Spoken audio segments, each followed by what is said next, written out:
Welcome to AdvisorAnalyst.com interviews. I'm Pierre Daly, and today we're talking with Dennis Mitchell, Chief Investment Officer at Sentry Investments. Dennis is actively involved in the fund management of Sentry's global growth and income mandates. And Dennis, thank you so much for joining us today. Thank you, Pierre. We're really pleased to have a chance to talk to you and to get your outlook and your viewpoint on global income opportunities. What are your thoughts on prospects for income-paying or dividend-paying stocks? Well, sure. I mean, if you look at any geography over long periods of time, what you find is that securities that pay consistent dividends or rising dividends have tended to outperform both the market and their peers. So, the outlook is always going to be favorable. And if you think about it intuitively, businesses that are able to pay consistent dividends must have recurring free cash flow. And businesses that are able to pay rising dividends over a long period of time must have some sort of competitive advantage that's enduring that allows them to continue to grow their free cash flow. So the outlook for businesses that are able to generate consistent or rising free cash flow over long periods of time should always be positive, regardless of the economic cycle. To what extent does the current interest rate climate play a role in your decision making? Historically, we've had a very, very bottom-up fundamental approach to picking stocks. With the addition of James Dukavich, our chief investment strategist, we've married sort of a top-down view to that as well. So I like to think we have a holistic approach to investing now. But getting to your original question about interest rates, rates are low right now across the curve because of two things. One, growth is low, which is why the short end of the yield curve is very low and will be for some time. And now we're speaking specifically about the U.S. And the Federal Reserve has essentially kept short rates at zero. The long end of the yield curve continues to be low because of the overlying risk in the economy, or the risk that investors perceive. So those two factors are going to keep the entire yield curve low for quite some time. When we look at how we're going to invest in that type of environment, there are only three types of return you can get from any security. That is income, growth, and market multiple. So in a low growth environment, you can't really see the impetus for market multiples to expand dramatically. And if we look at where market multiples are, they're at a slight discount to their long-term averages. Then if we look to growth, we've already made the case that we're in a low growth environment, and that thought process seems to be borne out by the ECB, the European Central Bank, the Bank of Japan, the Bank of England, the Bank of Canada, and the Federal Reserve. So we're in a low growth environment. And then income. Income continues to be the most consistent and easily predicted component of return, and it's something that investors have gravitated towards. So if you put those three things together, flat market multiples, low growth, and consistent income, it's no surprise that investors have gravitated towards income-generating securities in the last several years. Lately, there's been quite a lot of talk about the prospects for inflation and interest rates rising. What are your thoughts on that right now? Or are we in for QE forever? And there's talk even now of Europe entering quantitative easing, possibly entering quantitative easing. There was that rate cut last week, which sort of contradicts the growth story. Yeah. But how does that shape your view on income-paying stocks? How does it cause you to moderate what you're doing? It doesn't really. I mean, when you think about it, when the ECB cut interest rates last week, I don't think anybody chose to drink less Coca-Cola or to use Microsoft Office in a different manner or to feed their children something different. So, does it impact sort of the inputs in valuing companies? Sure, at the margin, infinitesimally, but the operations of these businesses is what's important to us. How much cash flow they generate, how they generate that cash flow, and the outlook for cash flow generation going forward. And much of that is unimpacted by whether the ECB keeps rates at 100 basis points or 25 basis points. So, given your holistic view on markets globally right now, where do you see the greatest opportunities for income for investors today? Sure. I think a lot of people are focused on dividend-paying companies, and when they think of dividend-paying companies, they think of BCE, or they think of Enbridge, or Trapp, or TELUS, and that's fine. Those are, or the banks for that matter, and that's fine. Those are your traditional stalwarts of dividend income. you get low volatility, a predictable business, it's very large and liquid, and you get that consistent income. Many of those securities are no longer cheap because dividend and income paying securities is generally a crowded trade. We've seen a lot of people gravitate towards that. On the other hand, we're looking for businesses that have cash flow growth that translates into dividend growth. And that's something that we practice across all of our portfolios. So year to date, we've already seen 100 dividend increases in our portfolio. And ironically, they've come from every sector except for utilities. And the reason I say ironically is because utilities is usually a sector that people hide out in for consistent dividend income and low volatility in the capital values. So we've continued to gravitate towards cash flowing businesses, but we're not paying up for them. So less utilities, yes, less telecom, more into other sectors, whether it be energy, industrials, or financials for that matter, but companies that have got rising cash flows, and split that cash flow into repatriating into their business, their core business, and paying it out to investors who that cash flow belongs to. It's a good time to be a dividend investor, isn't it? I mean, given that the corporate savings rate is around 40%, and you've got many companies sitting on hoards of cash right now. There's a lot of room for dividend growth. There's a lot of room there's a lot of opportunities. There's still a lot of upside for investors in terms of dividend growth. Yeah, it translates into stock prices as well. Yeah, I think it's always a good time to be a dividend investor. Again, there are only three sources of return. So when your outlook for multiples is flat, when your outlook for growth is weak, it just makes that income that you receive from consistent dividends that much more valuable, that much more predictable. So I think it's always a good time to be a dividend investor. Now, specifically now in terms of cash on corporate balance sheets, we would actually look at that as a negative. And the reason for that is that we don't want companies to hoard cash. We want them to either pay it out to us or reinvest it in their core business. The fact that companies are choosing not to reinvest it in their core business is probably an indication of weaker growth in the economy as a whole. Right. Less prospects for increased demand, whether you be making light bulbs or whether you're providing a service of some kind. And the fact that they're not willing to pay it out to us as investors is also troubling. So we don't necessarily see huge cash balances as a positive. You want to see cash either reinvested for growth in the future or given back to investors so that they can reinvest it elsewhere for a higher rate of return. I mean, in terms of maybe on a macro basis, it might be a considerable opportunity, but on a one-on-one basis where you're looking at stocks individually, it's not playing a big factor in your... Cash by itself isn't productive. So is it nice to have cash? Absolutely. People say cash is king all the time, and that's great. But if cash is king, then I like to say cash flow is divine, because cash flow gives your business life, right? So we like businesses that have got, positive net debt, meaning they've got more cash than they have debt. But we prefer companies that are generating rising cash flows or paying rising dividends, or, the best of both worlds, both. And we've got at least 100 companies in our portfolios collectively that fit that mold.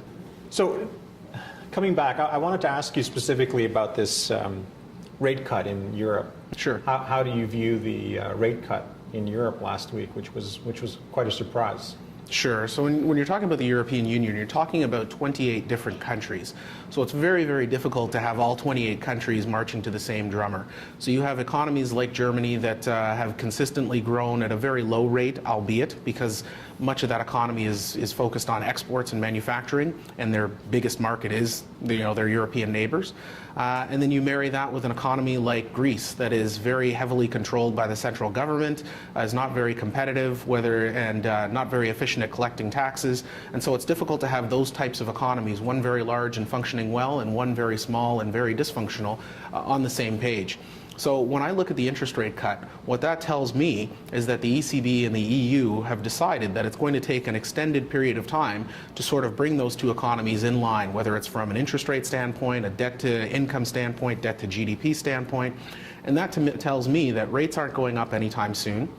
We're in for an extended period of low growth, and that to me tells me that I'm going to want to continue to concentrate the portfolio in high-quality businesses with strong cash flow growth and consistent dividend increases. So essentially it means that the way we manage money is probably going to go over very well in the European Union in particular for many years to come.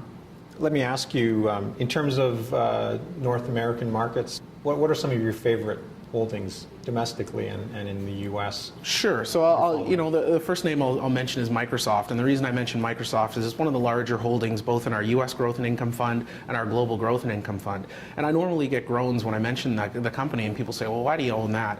And the thing I would point to is that it ticks all of the boxes that we're looking for. In that, it is a dominant franchise in an oligopolistic industry. So there aren't a lot of productivity software suites out there, and there certainly aren't a lot of large cap integrated global dominant tech firms like Microsoft.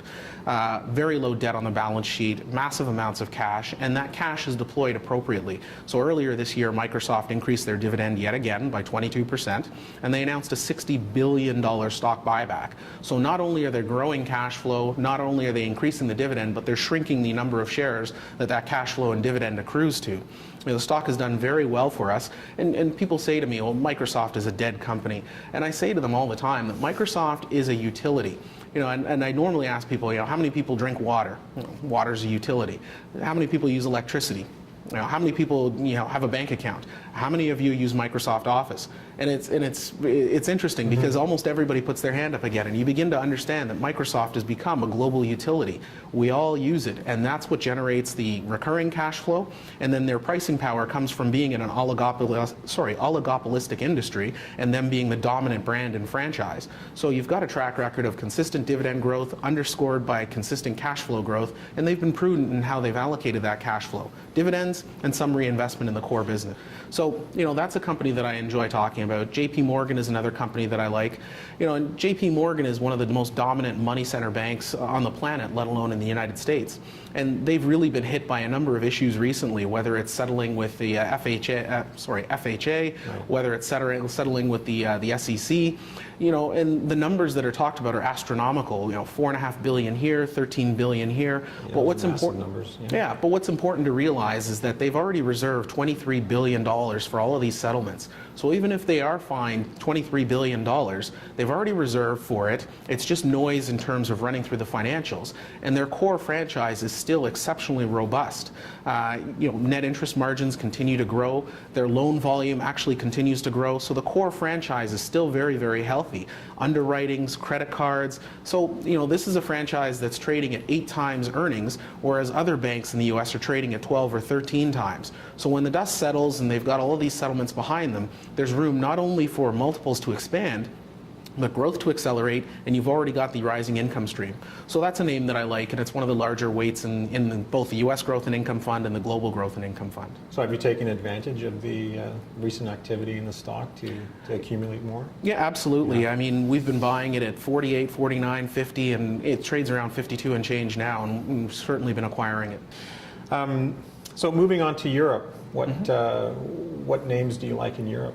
Yeah, but before I get right into the names, what I like about Europe is that I feel like Europe is about 3 years behind the US in terms of recovering. And by that I mean this.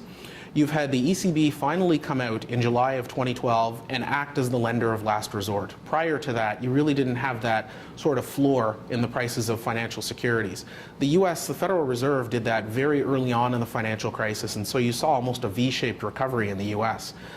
You've seen profit margins still under pressure in the Eurozone, so they're probably about 50% of their long-term average. You contrast that with the US, where profit margins are at historic highs and continuing to grow. And then if you look at earnings per share, they're still about 40% below their 2007 peak. If you exclude the banks, they're still 23% below their 2007 peak. So we see an environment, we see an economy that is probably about 3 years behind the US in terms of recovering. And a lot of people lose sight of the fact that the EU has got more people than the US, 500 million to 300 million, and generates the same amount of economic output. You're talking about a collective economy of 16 trillion, which is pretty much the exact same size as the US economy. So we see a lot of opportunities, and we see a growth curve or an acceleration in growth and earnings and opportunity that is about 3 years behind the US. Again, if we make the analogy to the US, corporations in the US delevered early on in the financial crisis. And so the risks, you remember in the early days, people were concerned about McDonald's making their payroll and GE being able to roll over its commercial paper. And all of those corporations delevered, they raised equity. It was very, very tough, bitter medicine to take. But now those balance sheets are in exceptional shape. And you mentioned earlier the cash that's sitting on these balance sheets now. So it's come full circle in the US, where now the risks are not in the corporations, they're at the sovereign government level. right? How much debt will the U.S. continue to accumulate, and will they be able to continue to service it? Will the debt loan? So the risks have transferred from the corporations to the government. Right. In Europe, you still have that process taking place. And so that's why I say, again, it's probably about 3 years behind. But you are seeing definitive steps being taken. You have the ECB acting as the lender of last resort. You have favorable election results in Germany. You have the averting of a political crisis in Italy. We've dealt with crises in Greece and Ireland, in Cyprus. And so what I see is incremental progress in the right direction. And you have corporations beginning to embrace the idea of deleveraging, of taking reserves in anticipation of Basel III or in anticipation of continued write-downs. And you have corporations in Europe that are expanding into emerging markets to tap into their growth, while continental Europe, whether it be core or periphery, continue to recover. So we look at the European Union as a place where we can allocate capital and generate strong returns. What names are you looking at that you like these days? So two theses that we're playing at the same time is that if you want to buy global equities, whether they're in Europe or anywhere, instead of taking emerging market risk, it's better to go after emerging market growth, but get developed country risk. And so one of the ways we do that is through a company like Reckitt Benckiser. If you go under your sink in the kitchen or in the bathroom, you're going to find tons of their products. They've got 17 different products that are number 1 or number 2 in their global markets, billion-dollar brands, if you will. And right now they do about 42% of their revenue in emerging markets, but they've got a target of hitting 50% by 2015. Markets such as China, Indonesia, Malaysia, where you're seeing faster growth, but again, being domiciled in the UK means that they don't have the same level of volatility. So again, I think that's a better way to generate risk-adjusted returns.